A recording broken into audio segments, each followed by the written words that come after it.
Capítulo 7. O treinamento profético. Como Deus forma seus profetas. O chamado profético não se baseia em mérito humano, dons naturais ou esforços pessoais. É o Espírito Santo quem capacita, santifica e transforma aqueles que ele escolhe para esse ofício. Nenhum profeta se faz por si mesmo. Antes, ele é moldado e treinado pelo próprio Deus, sendo regenerado e purificado pelo poder do Espírito. A Bíblia nos mostra que Deus primeiro chama, depois forma e, por fim, envia.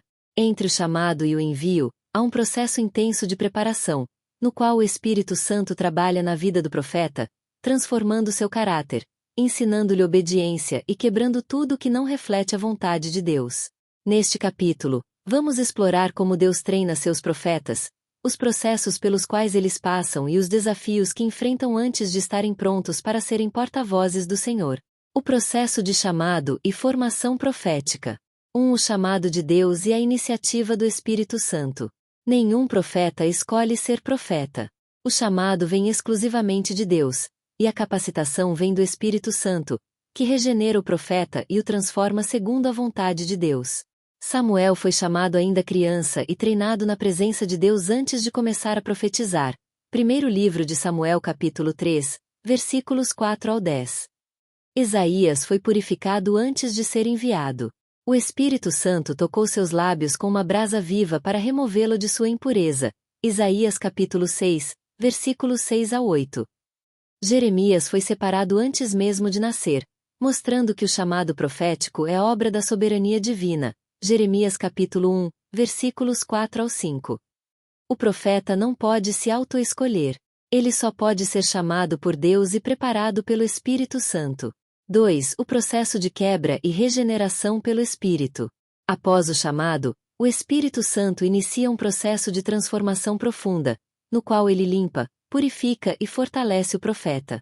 Esse processo não é opcional, é essencial para que o profeta seja um vaso útil nas mãos de Deus.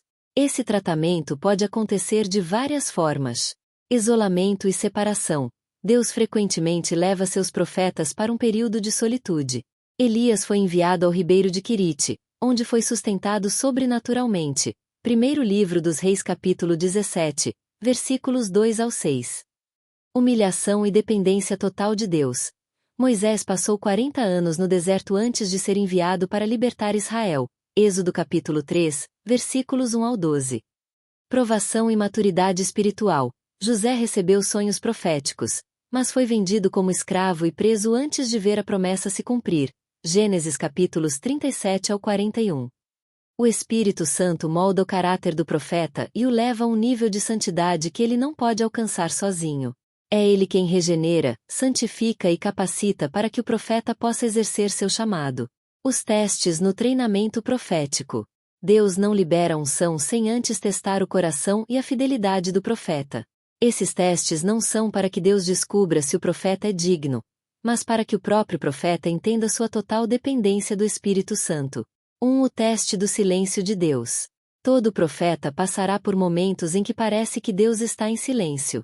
Isso não significa que Deus se afastou, mas sim que ele deseja ensinar ao profeta a confiar e esperar nele. Davi, em meio a perseguições, clamou: Até quando, Senhor? Esquecer-te-ás de mim para sempre? Salmos capítulo 13, versículo 1. No silêncio, o Espírito Santo ensina o profeta a descansar na soberania de Deus, mesmo sem ouvir respostas imediatas. 2. O teste da obediência radical. Muitos profetas receberam ordens difíceis e aparentemente sem sentido para testar sua total obediência. Abraão foi chamado a sacrificar Isaque, mas obedeceu sem questionar. Gênesis capítulo 22, versículos 1 ao 12. Ezequiel foi instruído a deitar-se de um lado por 390 dias como um sinal profético. Ezequiel capítulo 4, versículos 4 ao 6. O Espírito Santo capacita o profeta a obedecer, mesmo quando as instruções divinas parecem incompreensíveis. 3. O teste da perseguição e rejeição. A profecia verdadeira nunca será bem aceita por todos. O profeta será rejeitado, perseguido e, muitas vezes, humilhado. Jeremias foi preso e jogado em uma cisterna porque profetizou o juízo de Deus. Jeremias capítulo 38, versículos 6 ao 9. João Batista foi decapitado por confrontar o pecado de Herodes. Evangelho de Mateus capítulo 14, versículos 3 ao 10. O Espírito Santo fortalece o profeta para suportar a rejeição sem recuar. O papel do Espírito Santo na unção profética. A unção profética não vem por esforço humano, mas é derramada pelo Espírito Santo. Ele é o responsável por santificar o profeta, removendo impurezas e transformando seu caráter. Derramar discernimento e sabedoria, para que ele fale com precisão e verdade. Capacitar com ousadia e autoridade, permitindo que ele cumpra sua missão. O profeta não tem poder em si mesmo. Ele depende completamente do Espírito Santo para exercer seu chamado. Conclusão: o profeta só é enviado após a formação. O treinamento profético não é um castigo, mas um privilégio. É um processo conduzido pelo Espírito Santo, que capacita, purifica e transforma os chamados para que possam ser instrumentos fiéis de Deus. Nenhum profeta nasce pronto. Nenhum profeta se faz por si mesmo. Nenhum profeta é enviado sem antes ser preparado pelo Espírito Santo. Se você sente o chamado profético, entenda que o treinamento é essencial. Deus pode te levar ao deserto, ao silêncio e à provação, mas tudo isso é para te preparar para a grande obra que Ele tem para a sua vida. Somente aqueles que permitem que o Espírito Santo os molde, os transforme e os regenere podem se tornar verdadeiros profetas, capacitados para falar com autoridade, fidelidade e poder. Você está disposto a se submeter ao processo de formação do Espírito Santo para cumprir seu chamado?